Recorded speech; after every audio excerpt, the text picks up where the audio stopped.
And guys, welcome to a Sunday Night Live. I'm your host, Jason, and with me, as always, is the crew from Toilets to Titles. I got two in orange and one in white, so I'm gonna start with the one in white. Yeah, Joe knows. How you doing tonight, Joe? good guys. Hey, everything's great. How are you? Happy weekend to everyone, and everything's just going well. You're living the dream. Living the dream. Hey, you know what they say: every day above the dirt, right? That's exactly what I'd say. As long as you're alive and kicking, everything else is gravy. Next, I'm gonna pass it off to the guy in the bottom corner, Rich. I'm gonna pass it to him because I know George is exhausted. So we're gonna go to Rich next. How you doing tonight, Rich? I'm doing great. A lot of stuff going on. Just like always, man. It's like every weekend it seems like there's just constant stuff going on. Not just before me, but you guys are hammering it. You guys are killing with everything you guys are doing and stuff like that.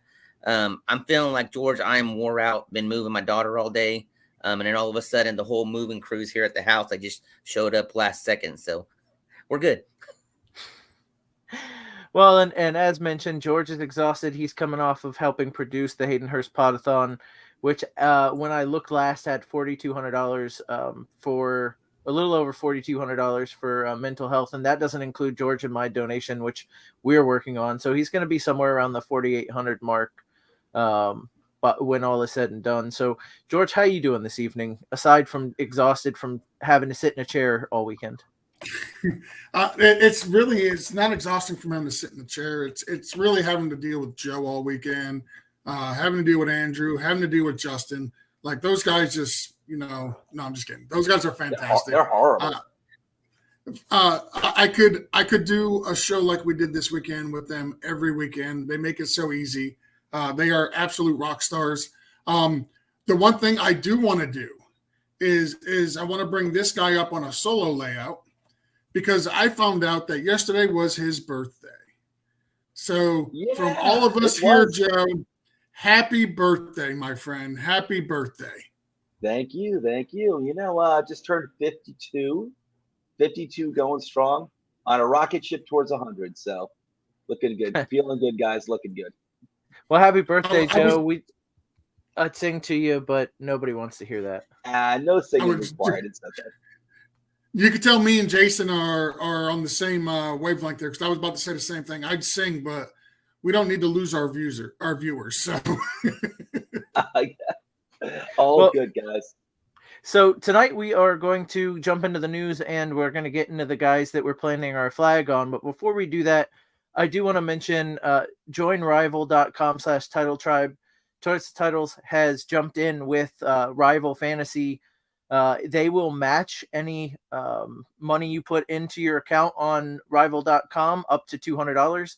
And if you put in code Title Tribe, or you go to Title Tribe, you get a bonus $25. Rival Fantasy is a little bit different than most of your sports betting sites. They have Fantasy Bingo. They do Fantasy Book, which is betting whether a player will meet or exceed his projected points and wins. They've got challenges, which is head to head between you and another player. Completely different than most gambling, most of the daily fantasy sports that you see. They're also going to have season-long sports coming up. It's on their site, so check that out when it's available. But remember, they'll match your deposit up to $200 and give you a $25 bonus if you go to Title Tribe, joinrival.com/Title Tribe. Get your bonus money in there for this. So the other thing I want to mention before we move on to the news is that we've got shows all week. We've got a Cowboys show Sunday morning. We've got this show Sunday night. We've got George still running several mock drafts. We got the title show on Tuesday night. Joe knows with the Giants Corner on Wednesdays. We've got college shows. We've got fantasy football shows. We've got NFL shows. We've got all the shows you can handle. We had rankings put up on the board for fantasy football this week on our website, toiletstotitles.com. There's articles that we put out. And again, this is just the off season. Imagine what we're going to have for you in the regular season.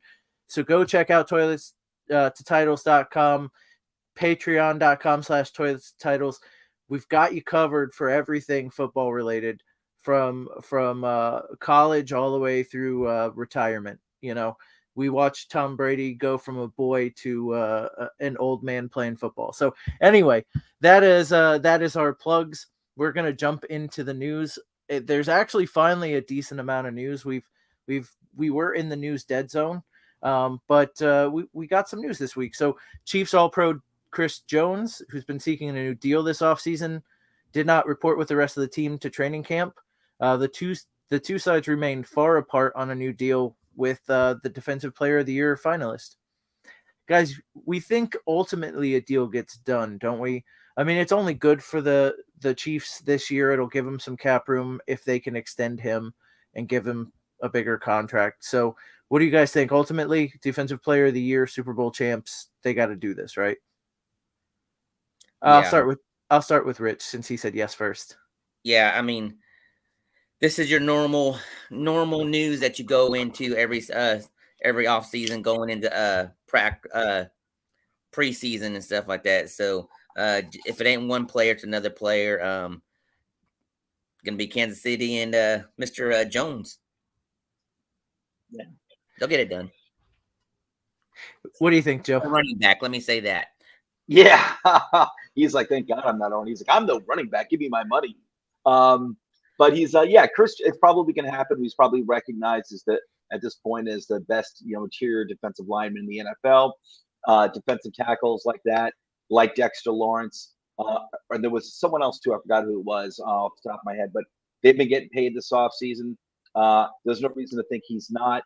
And the Chiefs aren't paying a wide receiver one. So Chiefs have shown you can, especially when you got Patrick Mahomes and Andy Reid, you can win a Super Bowl with Travis Kelce, and kind of like no-name-ish type wide receivers allows you to spend your money on other key positions. So I'm sure it'll get done. George, you think he just wants to skip camp? No, I think that ultimately the deal will get done. I believe he was waiting for Quinn Williams from the Jets. I believe he's waiting for him to sign. Yeah, and I knew you were trying to refer to Joe. I think he was waiting for him to sign. He just signed like within the last week. So Frank Clark is probably looking at, okay, I need to fall somewhere between Aaron Donald, who's going to be top of the market, where the Chiefs are not going to pay Frank Clark top of the market, and Quentin Williams, who is now the second highest paid. So he's going to fall somewhere between there. They'll get it done. I'm not overly worried about it at all, to be honest. And, Joe brought up wide receivers for Kansas City. It's not on the news sheet, but I saw it right before we came on that Kadarius Toney tweaked his knee, something that Joe's familiar with as a Giants fan. Kadarius Toney tweaked his knee today and was held out of practice, so he's already in midseason form. Yeah, right? It's unbelievable, but it's not. It's unbelievable, but it's totally believable. Well, and also circling back on something you mentioned, running backs. The top running backs planned a Zoom-only meeting to discuss their financial situation, and that happened last night. I didn't see any updates on what they talked about, but the effort was headed up by Chargers' Austin Eckler. So do we see this effort amounting to anything, or was it just a way for all the top running backs in the league to get on a Zoom call together, not be able to hear over each other, have half of them disconnect, and then do we think this is going to actually amount to anything, George? No, not with 6 weeks till the start of the season. The only thing it could really amount to is if they all got together and said, "Hey, let's all sit out week one and see and put the ball back in the NFL's court," saying that's how we're going to protest is we're not going to play. But I don't foresee that happening. That losing out on as much money as these guys will lose out on. They're already complaining about how little they are paid compared to other positions.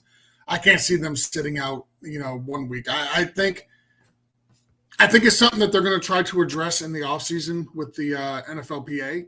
And I think that's more so what the meeting was about is, hey, let's start talking about this now. Let's all start getting on the same page now so we have one unified voice when we bring it up to the NFLPA.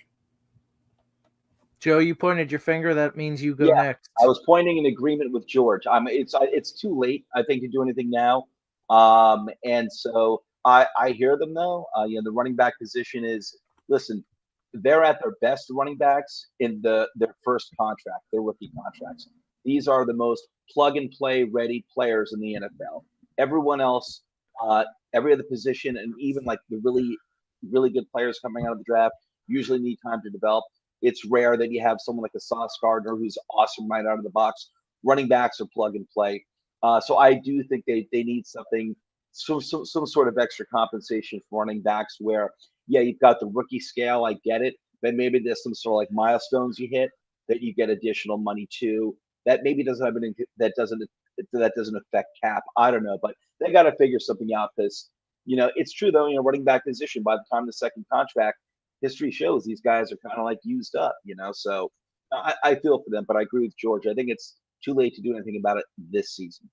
Yeah, and what's tough about it is after the NFL redid the rookie pay a couple of years ago, where you weren't paying quarterbacks who've never played 50, 60, 70 million dollars their rookie contract. So they redid it and gave everybody a scale, and that works for the rest of the league, right? You see a lot of different positions, the average for that position has kind of gone up. Quarterbacks may have come down, especially on the rookie deals, but second year deals are big. Man, running back seemingly got the shaft in that negotiation because, like you alluded to, first deal is probably all they're going to get without, they age out, or what seems like the NFL's age out for running backs before they can get to that second deal. And we've seen too much with like guys like Zeke and Todd Gurley. We've seen a couple of times now where you sign that second contract and it's just a it like hamstrings the team. And I mean, for a declining player. Yeah, you have your examples too where it's the opposite way, like Derrick Henry. He's been living up to his contract, but that's more the outlier. I don't think it's an extreme outlier, but it's more the outlier. That's why these guys, listen, I think they got to be, if they can prove that they're like starting running backs, 3-down running backs, their first contract, there's got to be some sort of allowance where they can get additional money if they reach milestones, something like that. Rich, any ideas on how to save the running back position in the NFL? There's multiple things and stuff like that. It's almost like one of the things like you got to kind of do them totally separate from everybody else. I know there's been multiple there's been multiple talks about, say, for example, like changing like the rookie contract for running backs instead of the 5-year extension. It's like a 3 years and stuff like that. They come in, they got a 3-year rookie deal and stuff like that. And then after that, then they're able to sign that bigger contract because they might be just hitting their prime at that time and stuff like that. So they're going to have to be looked at totally different. Nothing's going to change as far as going in the future. This ain't going to go back to a running back kind of a running league and stuff like that. It's always going to be a passing league, and they got to adjust for that. And this is going to be one of those things where running backs are going to be looked at different, kind of like kickers are looked at different too and stuff. It's just their prime is straight out of college, and for receivers and QBs, their primes are 3-4 years after they've already been out of college. So they're going to have to do something different. There's multiple things that they're talking about. But as far as for the running backs with this meeting that they had, look, you guys kind of hammered it and stuff like that. Look, there's nothing they can do this year and stuff like that. Let's just start getting on the same path. You got all legend running backs coming out of the woodworks talking in their behalf. I mean, they're going to have to just build that for next year. Absolutely. All right. So while we're on the running back train, Melvin Gordon signed a 1-year deal with the Ravens, and the Giants signed James Robinson to a 1-year deal. With all the talent out there at running back, Kareem Hunt, Ezekiel Elliott, Dalvin Cook, Leonard Fournette, these are the 2 guys that got 1-year deals. I'm going to start with Rich because Rich got the last shot in the last one. I want to get him a chance to speak on it.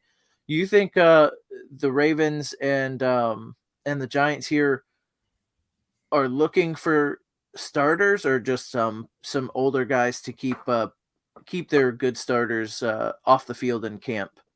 Well, it's preseason, so you might as well start bringing in some depth and stuff like that for all these tweaks that's going to be happening. I mean, you're already hearing it with Mari Cooper. He tweaked his had an injury today already. I mean, it's already starting just the first weekend and stuff like that. So they better start finding people before the rest of the teams get all these players. I mean, you're going to see Zeke and everybody all of a sudden signing and stuff like that before the rest of the teams are able to get him. So they got to start doing it. I mean, for the Giants and stuff like that, when them signing Melvin Gordon and stuff, I mean, they got Gray. I know Joe talked up big on him on his show this past week and everything.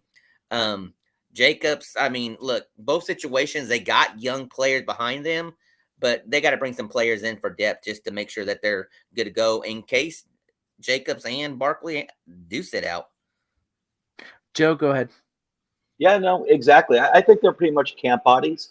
You know, if the Giants case, listen, Ravens case, they're always, for the past few years, the running backs are always banged up. J.K. Dobbins, I mean, listen, you know, fantasy football, it'd be nice to get. He's obviously not going to go in the first round and everything, but I'm really scared about him.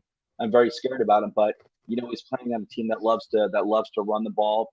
He's shown in his attempts that he's an effective runner, but he's also shown, you know, kind of like Kadarius Toney, like not as bad, but almost. When the guy gets on the field for a little bit, he's banged up.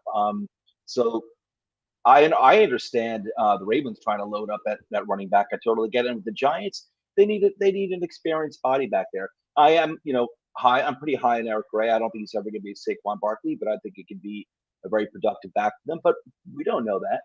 You know, Gary Brightwell is another name that hardly anyone knows that I actually kind of like.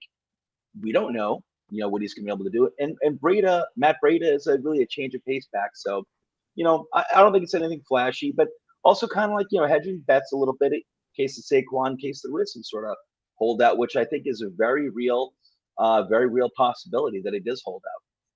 What's tough for me about James Robinson is he was on a squad already, and the Patriots already took a look at him and said, "Man, you don't have enough. You don't have enough to stay on this depth chart," which, by the way, isn't all that great. So that worries me about James Robinson. But look, keep giving him a contract, letting him come in and get some money and earn a spot. George, see what happens. Yeah, you gotta see what happens. George, you excited about Melvin Gordon at all? I don't care. That's my opinion on both Melvin Gordon and James Robinson. I don't care. Next story. All right. Well, before we jump into an actual story, also the Giants signed Cole Beasley. I'll go ahead and let Joe talk about that because he's the Giants guy. I don't care. They don't need. They don't need more slot wide receivers. I don't care. They don't need more slot wide receivers. There you go, Joe. I muted him so you could have your time to shine. Are you prejudiced against slot receivers? They listen. It is a lot now. Oh my, it's crazy. So I don't know. Listen, maybe they're trying something different here. Listen, we don't want to pay. Not there's any outside, alpha X receivers available anyway, but maybe like how Kansas City's doing it without any big name wide receivers. Maybe the Giants are trying to, load up with. They're going to go crazy with slots. Well, look. I know you paid Daniel Jones Patrick Mahomes money, but that doesn't make him Patrick Mahomes. I don't think these wide receivers are going to work out. It's a Mahomes dimes tier. Everyone else, every other quarterback is just they're all trying. Third, fourth tier. Yeah. I'm with you. They're all looking up at Danny Dimes. I got you. And Mahomes. Don't forget Mahomes. Okay. Well, I mean, Mahomes is looking up at Danny Dimes, right, Joe? Well, listen, they're like equal. Equal. Okay. Well, at least you're not a complete homer. You got them equal, so that's good. That's good. All right. So speaking of wide receivers, the Lions have agreed to send a conditional 6th-round pick in 2025 to the New York Jets in exchange for wide receiver Denzel Mims, and a conditional 7th-round pick in 2025. Basically, they swapped 6th and 7th-round picks as long as Denzel Mims makes the 53-man roster. Good move for the Lions, where they've got a guy suspended for 6 weeks. I'll start with George on this one because this one he might care about. I don't care. No, I'm just kidding. No, honestly, I really don't care. The only reason this is even remotely interesting is they put the Lions, I believe, have an injured wide receiver as well in Marvin Jones right now. It came out that he tweaked something or something like that. So it could be interesting. But I'm not as far as fantasy goes, who cares? Nobody is going to be starting Mims for their fantasy team. So why care? Why? Well, I care because they've got their deep threat is out for 6 weeks.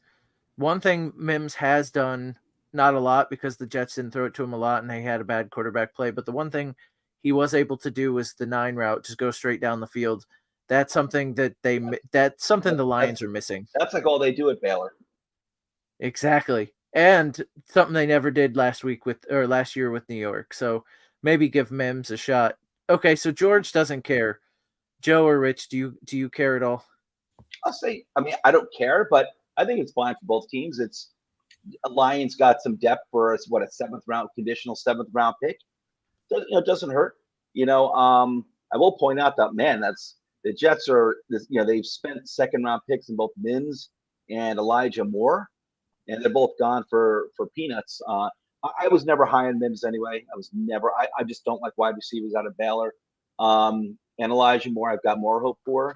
But just kind of crazy. 2 second-round picks gone for peanuts. Yeah, the Jets are going through the wide receiver gauntlet, getting rid of everybody. But one man that's still standing there is Corey Davis. Haven't heard much about him. He's still standing there and everything. But look, it's not that big of a deal. It ain't like it's going to affect Amon at all. So as long as he doesn't take those targets and shares, I'm fine with that.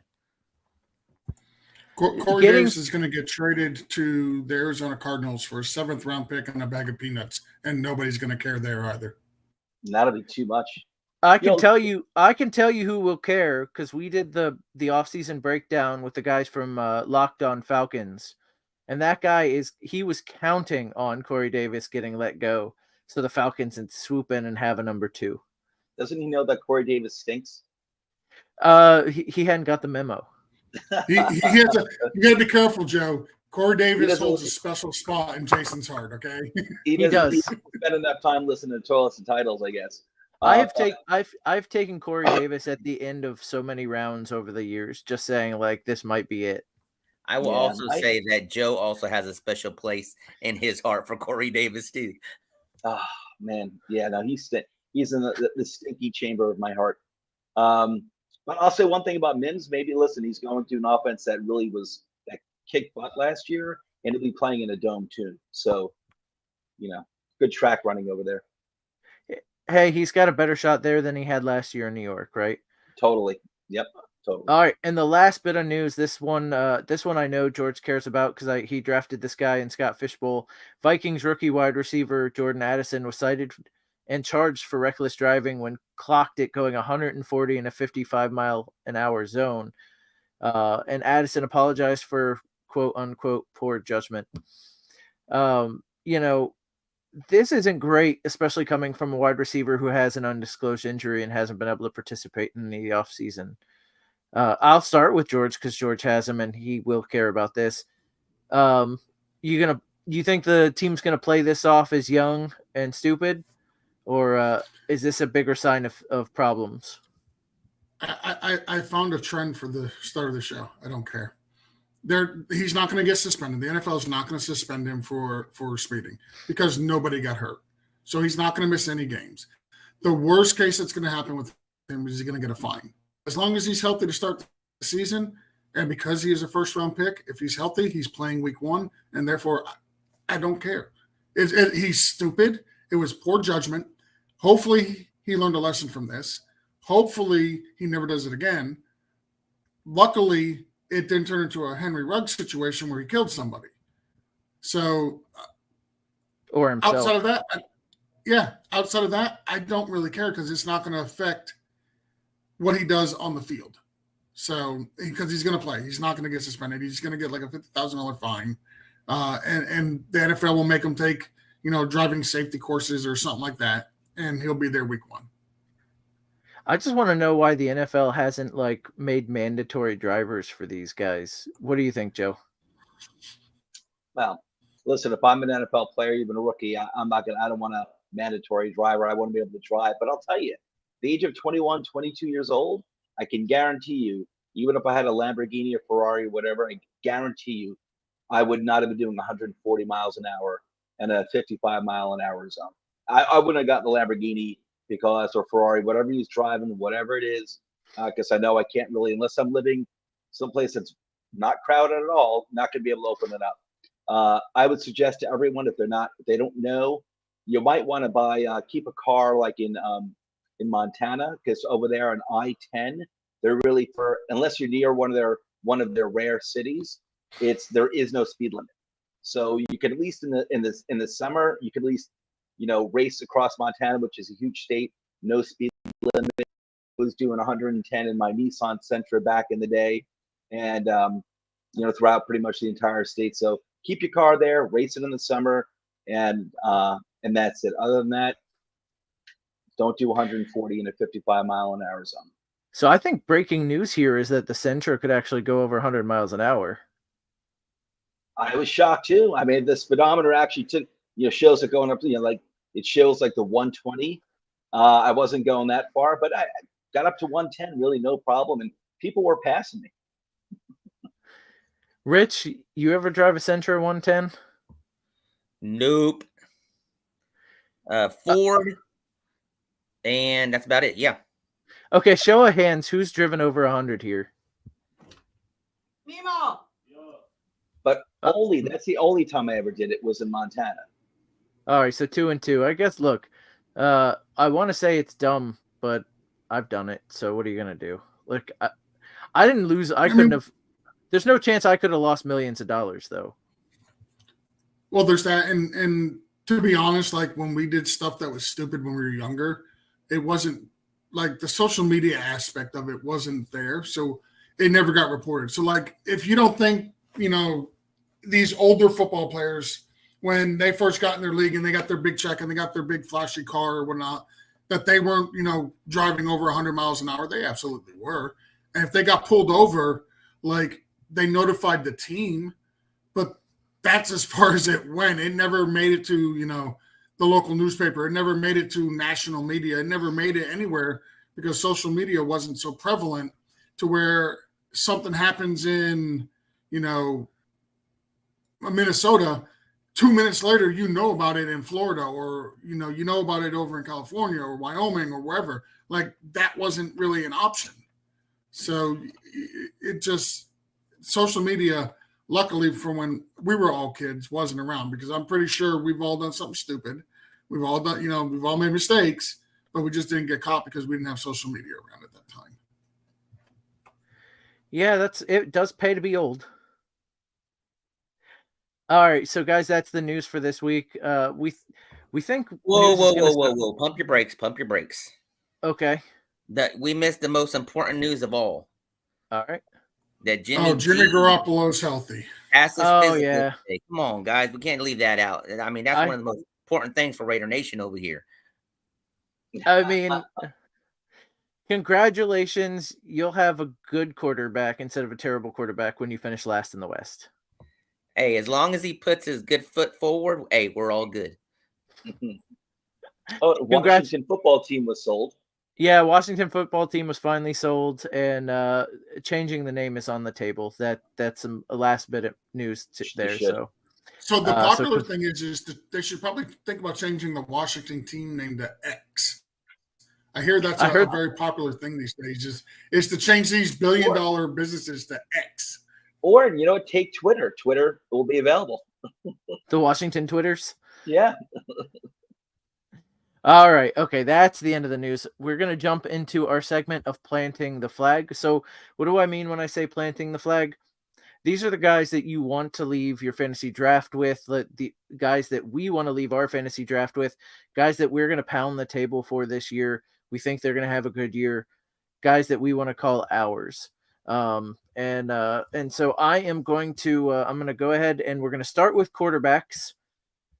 And I didn't see George's in the title, so George will have to read us off of his. But I'm going to start with Rich, because his is interesting. It's a former quarterback of his. He's pining for what he no longer has. Rich, who's the quarterback you're planting your flag on this year?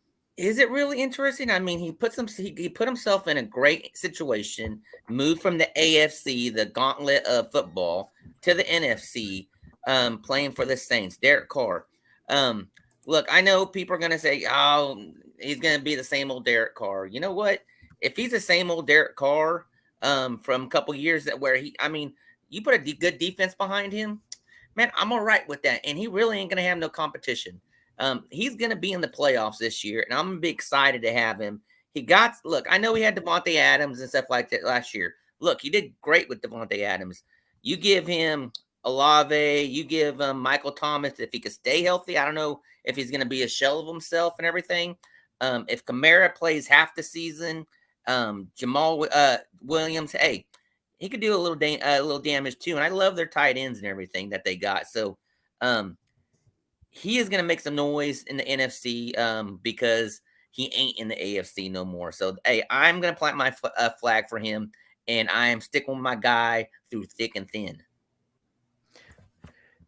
All right, once a Raider, always a Raider. Joe, who do you got as your quarterback? No, just to back Rich up, Derek Carr was one of the possibilities in my mind. With the quarterback position, if we're just talking about standard redraft, one quarterback league, there is no one quarterback that, honestly, the other positions are different.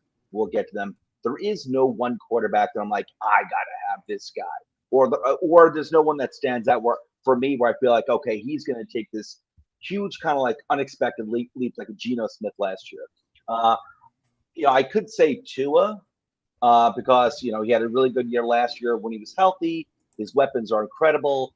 However, Tua's health really, really scares me. And I've always believed in Tua.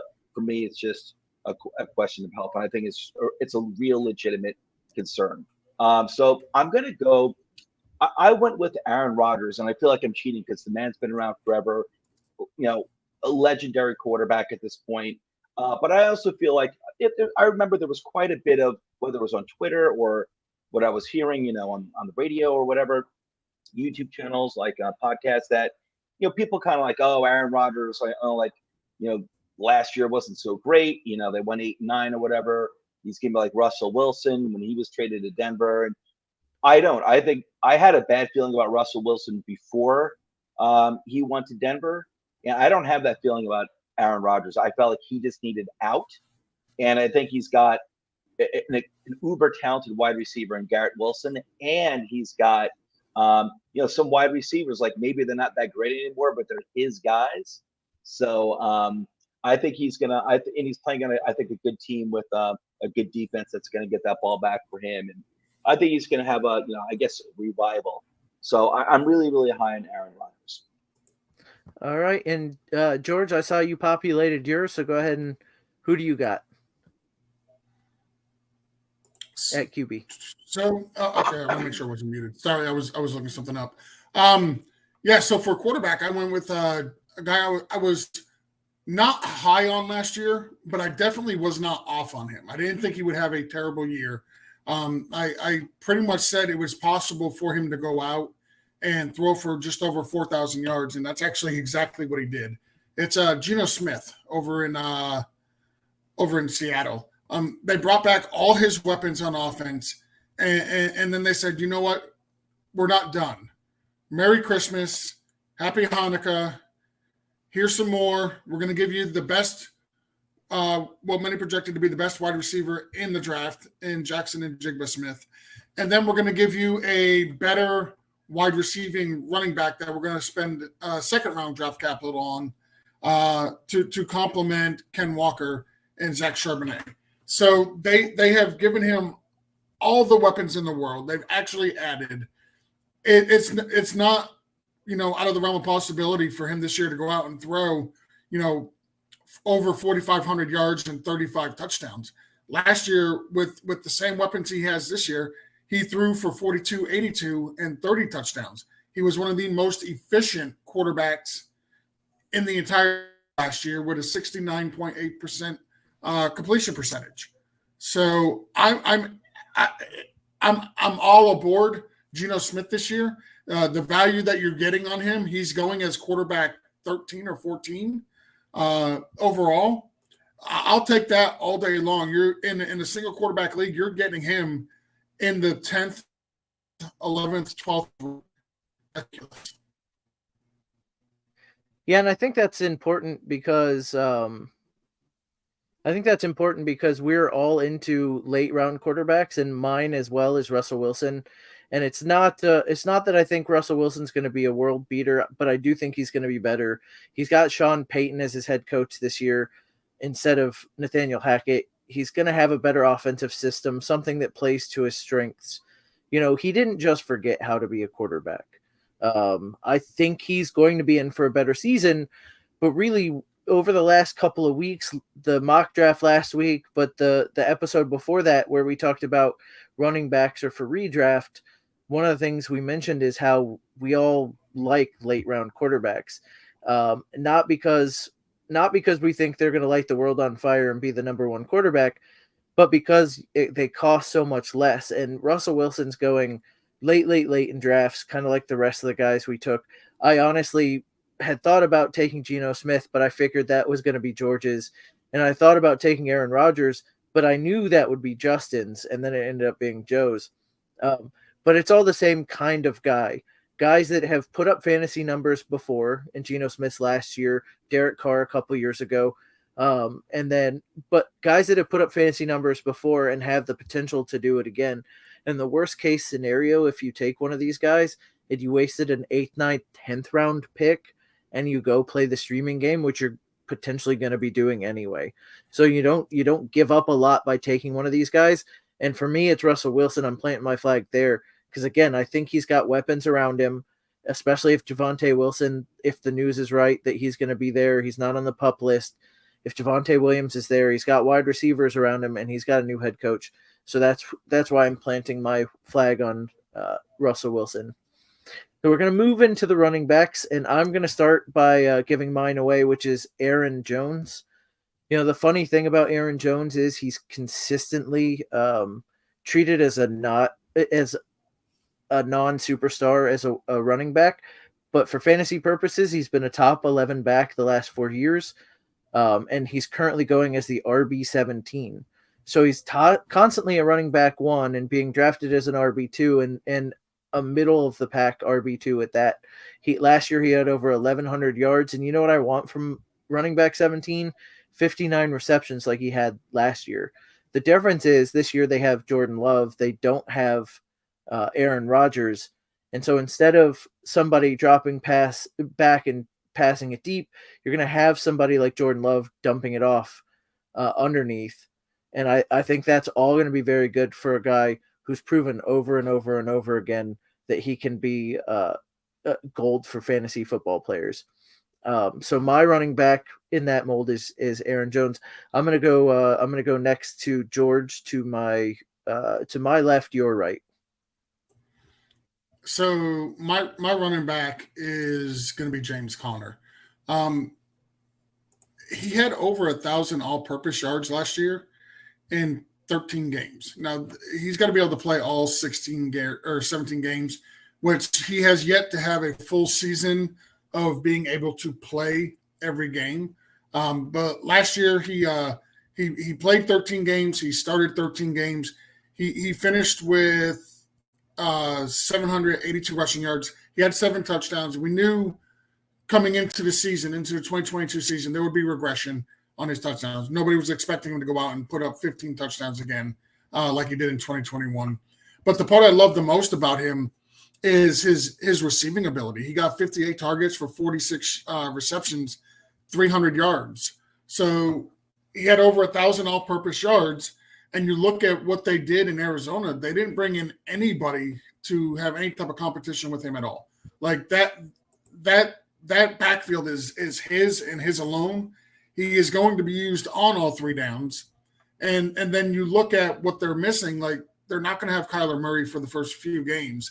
So you expect them to want to rely heavily on the running back. So you'll get, James Conner will get those opportunities there as well. And then you look where he's being drafted, and half-point PPR drafts right now. He's the number 22 overall running back off the board, which is insane to me. Like, I'm not saying he should be drafted top 10, even in the top 12. But like, if you ask me James Conner or Miles Sanders, and I'm high on Miles Sanders, but I'd much prefer James Conner. You ask me James Conner, Damian Pierce, give me James Conner. Heck, if you even ask me J.K. Dobbins or James Conner, give me James Conner. He's got less competition in the backfield. That backfield's all his. Like, I don't understand why he's not getting the respect he deserves. I understand the situation is not great, but man, the opportunity is king in the NFL, and he's going to get as much opportunity as he can handle. Absolutely, that's a great pick. And Frito, why don't you tell us who your running back is that you're planting your flag on? Yeah, I'm gonna keep on hammering and hammering because I've talked about him the last 3-4 weeks we've jumped on. First, he's the player I'm reaching for in early rounds.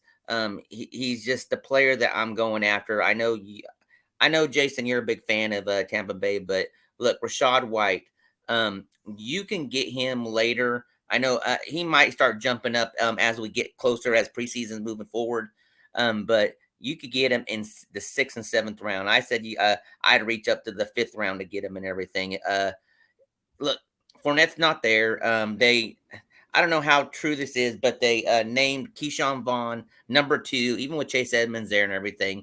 But look, he's gonna have plenty of opportunity. Everything. Now, I get it. Tom Brady's not there. I get it. 100%. But man, they have Mike Evans. They have Godwin. They have Kate Otten. They got receivers and tight ends that are going to open up the field for him. He's going to receive receptions out of the backfield. I just love him so much with the opportunity, fresh legs, and Baker's going to need to rely on him. So I like what they're going to do with him. For the Tampa Bay's sake, I hope you're right, Rich. Joe, I like the name on your list, buddy. So why don't you give Coach a pat on the back and name your running back? Yep, Tony Pollard. Been hammering that name for a few weeks, a few episodes now. I'm really high on the guy. He plays on a team that is always very powerful in the running game, regardless of who it is. For like the past 15 years, always very high. They always feed, even when they have wide receivers like Dez Bryant, CeeDee Lamb, it doesn't matter. Terrell Owens, they feed the ball they get the ball to their running backs. He's got fresh legs. He's been in the NFL for the past few years. He had a really good year last year. Tony Pollard. He's got fresh legs because really Zeke was the one who was getting most of the handoffs, of course. And so Pollard has gotten his experience. He's been explosive. He's been he's been explosive, and like I said, he's got fresh legs on a team that likes to run the ball, on a powerful offense, on a and again on a good team. So he's got a good defense that's going to get that offense the ball back.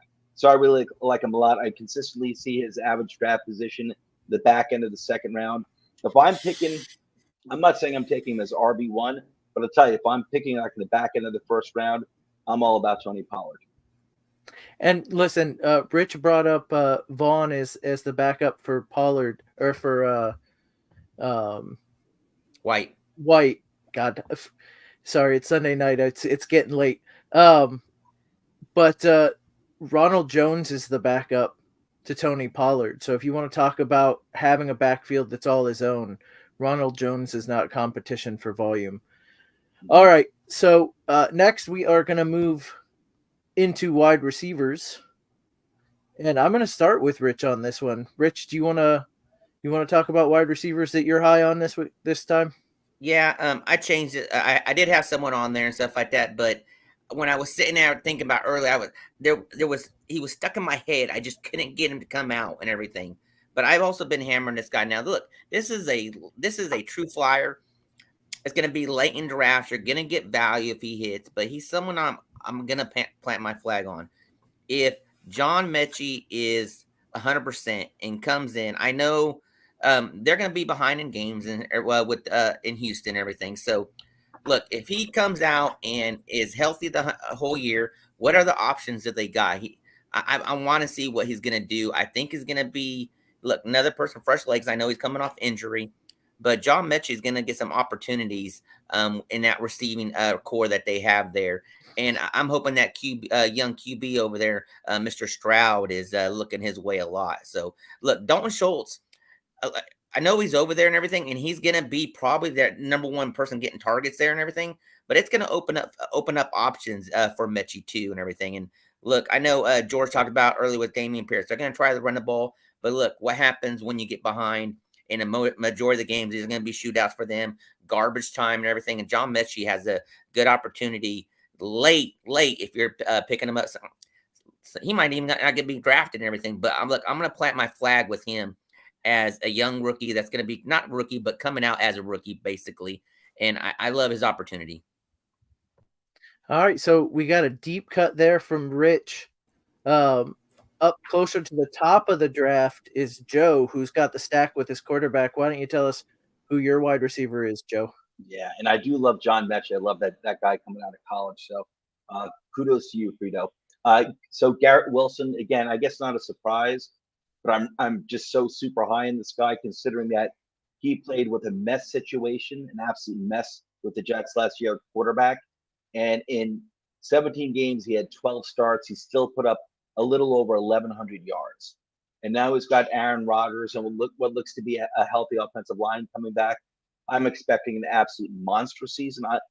I'm thinking maybe like top 5 wide receiver, maybe even better in the NFL this year. I think he's going to have an absolute monster season playing with Aaron Rodgers. I'm super, super high on Garrett Wilson.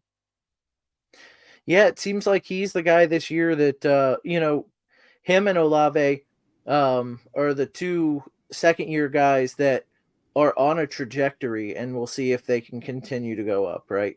And Garrett Wilson's that guy that could be a number 1 or the overall number 1 at the end of the season if things go his way or the way we think they might go.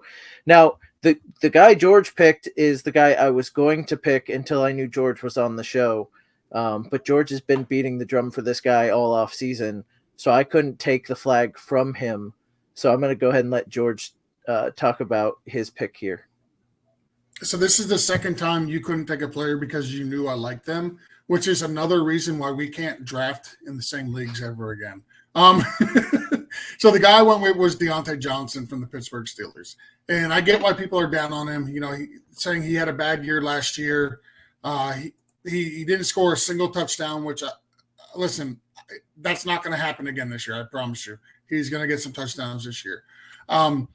He had 86 receptions. He had 882 receiving yards. But the one thing that impresses me the most about him is his target share. He had 147 targets on the year. That ties him for 6th most as far as wide receivers go on the season. Like, he had more targets than Amon-Ra St. Brown. He had more targets than A.J. Brown. More targets than Chris Godwin, who had Tom Brady throwing the ball 7,000 times last year. He had more targets than Pittman, more targets than Devonta Smith, more targets than Jamar Chase. I can go on, but I don't need to. You get the point. He gets a ton of targets. And half point and full point PPR, he is a target monster. He's going to be a reception monster again this year. Their offensive line got a lot healthier. Their defense is bringing back a lot of their key players. They addressed the offensive line both in the draft, and then they drafted Joe's favorite tight end, who might as well just be another 6th or 7th offensive lineman for them. I absolutely love Deontay Johnson this year. I expect not a big superstar year from Kenny Pickett, but I think Kenny Pickett can finish the season, honestly, as like a top 17, top 15 quarterback for fantasy. So for those reasons, I'm really high on Deontay Johnson. And I'll say his name. It's Darnell Washington. He'll be playing on the other side of the line. He'll be playing on the other side of the line from Pat Freiermuth. Yep. That's 12 personnel right there that, man, just have fun with that. All right, and I'm going to go with my wide receiver, who's Jahan Dotson. Now, his overall stats because of injury last year looked rather pedestrian, but from weeks 13 through 18 of last year, he ranked 20th in target share, 3rd in end zone target share, 17th in weighted opportunity, and 13th in yards per route run. Now, you might say Sam Howell and Jacoby Brissett, they don't inspire like a bunch of confidence, but Dotson is a skilled wide receiver, and he's well versed from bad quarterback play from the pitiful play of Sean Clifford at Penn State. The guy's used to not having well thrown balls. It's okay. He produced well enough to be to get first round draft, or to be taken in the first round of the NFL draft. And last year when he was on the field, he was a touchdown machine, and he just looked very, very good. I think Jahan Dotson is a guy I'm planting my flag on. It's probably like the third or fourth time I brought him up on any of these shows we're doing, as far as reach around and that kind of things that we've been doing. So he's a guy that I've been talking up all off season, and he's a guy I'm going to keep talking about because I think he's going to be a great wide receiver. We're going to move on. This is the last bit of information here. We're going into tight ends. I'm going to start with Joe. And the reason I'm starting with Joe is Joe and I have the same tight end. So I'm going to sit back and let Joe talk about this tight end that plays for the Giants now. And I don't have to talk about him. So go ahead, Joe. Yeah. Darren Waller, listen, he's basically going to be the Giants wide receiver 1 unless there's some big surprise that comes up. So if he's healthy, I love him. And again, it's kind of like quarterback. Like I really don't tend to take tight ends. I never really draft Kelsey or Mark Andrews early. It's really not me. I'll try to get some cheaper value, but still value in the maybe the mid to late rounds. And I don't think Waller's. He's not going to be first or second tight end taken, and I think he's as basically the wide receiver 1 for the Giants. Again, if he's healthy, he's going to be very productive. The only thing I'm going to add to what Joe said is this is a team that's adding Cole Beasley this late into the offseason. They're going to throw it to Waller a lot. All right, Frito, let me know who you've got at tight end. No, I'm just kidding. I wanted Waller too, but you guys know, you would have known that. You guys stole him before. I wasn't going to go all 3. Look, you know what? This is kind of like the first year and stuff like that I sit back and look at the tight end. Look, I know there's Kelsey, there's Hawkinson. I mean, look, there's your normal up there, Kittle and everything. But for me, this one is more of maybe not this year. And well, to me, it is this year and stuff, but it's for building in the future and everything. Okay, look, freaking damn, he slipped my mind too. Who am I talking about? Hawkinson? Michael Mayer. Michael Mayer. Thank you, sir. I apologize. I'm over here saying all these other names and everything, and he totally slipped my mind. Look, he is an all-around rookie tight end. Look, he knows how to block. He knows how to catch. He's a dirty, grindy, just get in there and play football kind of guy and everything. Look, I know they have Hooper over there.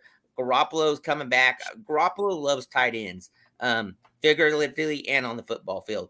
But going forward and everything, he's going to look at tight ends, and look, Michael Myers is going to, with all his skill sets and everything, as a rookie, he's going to be on the field a lot and have an opportunity to produce and everything.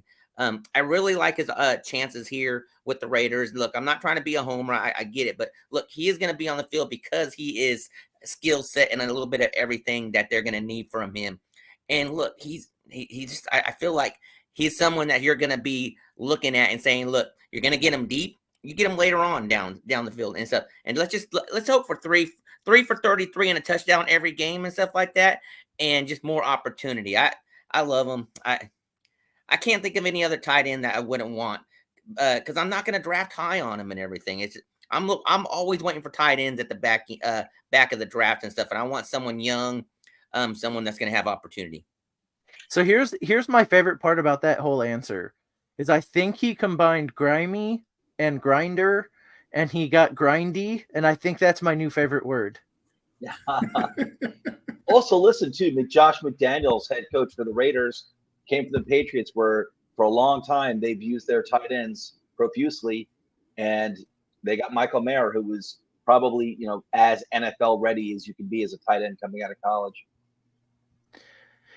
So we're gonna go to George, and unfortunately, I couldn't get the music right to the Titanic love song, so I could play it back here because there's nobody that loves a tight end more than George loves this tight end. So just think of the Titanic theme song playing in the background here while George opines over his tight end darling. So you guys like average tight ends. I like the top tier, the fine wine tight ends. So I'm going with TJ Hawkinson here.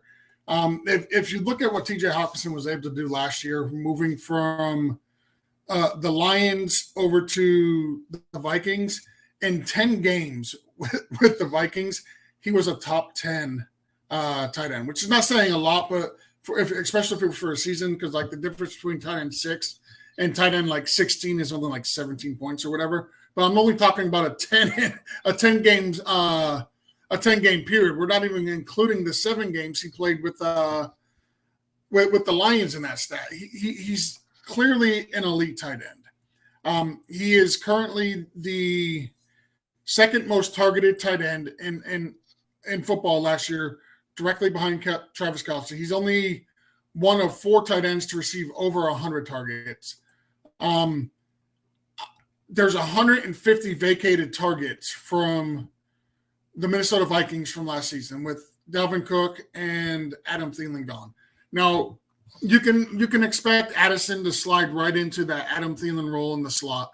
I don't know, as a rookie, he's going to get 107 targets. I still think TJ Hawkinson is just a huge mismatch on the field because he is a vertical threat. He can go underneath. There's not a whole lot really he can't do from the tight end position. And then, on top of that, he never leaves the field because he's a really good blocker. So I'm all in on TJ Hawkinson. I know it's not a sexy pick. It's not a late pick. It's probably the safest pick made from any of these tight ends. But if there's one tight end that I don't want to leave the draft without, it's TJ Hawkinson. Like, if I can't get Kelce, I want TJ Hawkinson, and I'm willing to draft him as early as the 2nd round to get him because I do believe he's going to give you a positional advantage that is that significant over the course of the season compared to everybody else's tight end who's not named Travis Kelce. Now I know to draft him in Frankenstein just ahead of George. Joe, I've been singing his praises all off season. I've been opining over him. I've got a tattoo that says TJ Hawkinson across my back. He had a monster year last year, especially when he went to Minnesota. Yeah. And George, I'm going to need you to prove that. No, don't make him take off the shirt. I was getting ready to take off my shirt, and then I remembered this is a family show. Don't do that. We don't need to see the man boobs. All right, guys. We're already walking thin lines talking about tight ends. We don't need to go over the line. All right, guys. That was our show on planting your flag. If you want to post in the comments which players you're planting your flag on this year, do that. That way we can comment on it. If it's not one of our guys, we'll tell you why you're wrong. So before we get out of here, I do want to mention Rival Fantasy one more time. Join rival.com/title tribe. They match up to $200 when you deposit money in your account. And if you use Title Tribe or go to our Title Tribe link, you get an extra bonus of $25. Again, it's a completely different way to play fantasy sports. It's very cool. So join that again, join rival.com/title tribe. Go ahead, Rich. Deposit that $200. Go get it matched.